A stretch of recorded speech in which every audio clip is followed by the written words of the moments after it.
Are air shows anti-refugee? That would appear to be the latest narrative being harbored by those who have a hate-on for the military.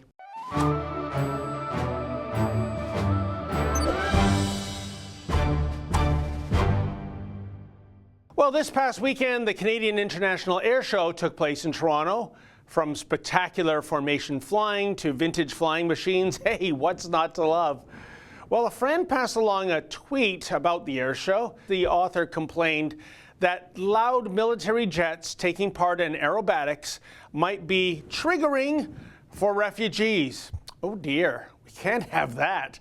Indeed, this would seem to be the latest anti-air show tactic from those progressives who hate these things.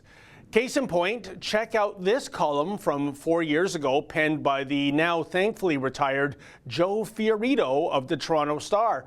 The headline tells you all you need to know, folks. Quote, "It's time to end the celebration of death and kill the air show," end quote. And here's some of Joe's pithy prose. Quote, "Please spare me, my neighbors, and anyone sensible from being smothered in smoke and noise. This is the sort of stuff that appeals to teenage boys or those who suffer from arrested development, but it sort of proves my point. The air show is not so much about flight prowess as it is about scaring the wits out of people who don't have a lot of wit to spare. It also caters to the sort of people who gawk at traffic accidents or the prospect of death," end quote. Yeah. That's right, Joe. That's what an air show is. A celebration of death as spectators get smothered in smoke. What a kook. And only Fiorito seems oblivious to the irony that if not for those serving in the armed forces, the freedoms he enjoys, including freedom of the press, would be eradicated by those tyrants in the world who do not subscribe to such liberties. But apparently Joe's industrial military complex argument, well, that's so 2014. Since it's almost 2019, we now apparently need to be concerned about the sensitivities and sensibilities of newcomers. And apparently refugees don't like air shows. But is this even true?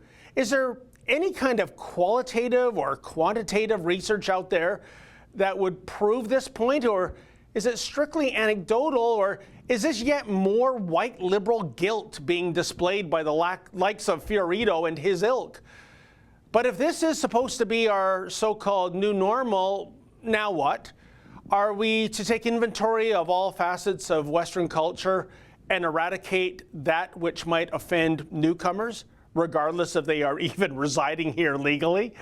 For example, a woman in a revealing tank top and short skirt might prove triggering to someone from an Islamist regime who believes that females should be rendered invisible via the niqab or the burqa. Do we now tell women to cover up, especially when venturing into certain neighborhoods?